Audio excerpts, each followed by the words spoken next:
Magandang umaga. Today is Monday. So, share ko lang. Monday? Yes, today is Monday, sweetie. This is my breakfast.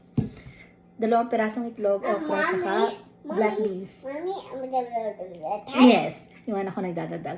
So, kung naalala nyo, kung alam nyo, nagkaroon ako ng hypertension nung nabuntis ako sa anak ko. Tapos hanggang ngayon, I was dealing with my blood pressure.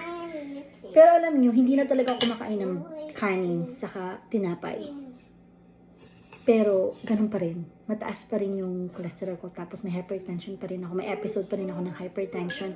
Kasi alam nyo, kahit hindi ka kumain ng kanin, kung mahilig ka naman sa matamis, sa snacks, sa cookie, tapos sa ice cream, wala din, nonsense din. Kasi ginawa ko yun eh. Hindi ako makain ng kanin, hindi ako makain ng tinapay, pero kumakain naman ako ng mga matatamis. Tapos nag-exercise ako, nag-treadmill ako. Pero wala, naatake pa rin ako ng high blood ko. Tapos nitong 2 weeks ago, may napanood ako sa mga vlogger. Napanood ko, sinabi niya, na every morning, kapag gising mo sa umaga, kapag may hypertension ka or may blood pressure ka, every morning, pagkagising mo, iinom ka ng 1 tablespoon of olive oil, tapos 1 pirasong butil ng bawang or garlic, tapos maligam-gam na tubig. So, ginawa ko siya, and now this is my 2nd week. At alam niyo ba, effective siya. Kasi, simula nung ginawa ko siya ngayon, nakapagbawas na ako ng 1 kilo.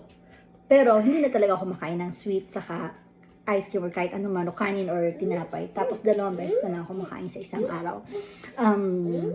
Kaya yung mga nagbablog or gumagawa ng video about health benefits, nakakatulong po kayo. Maraming salamat po sa inyo. Sa ngayon po, yung blood pressure ko normal na. Tapos, nagbabawas na rin ako ng timbang. Malaki na itulong niyo sa akin. Maraming salamat po. Yun lang. Bye. Bye-bye.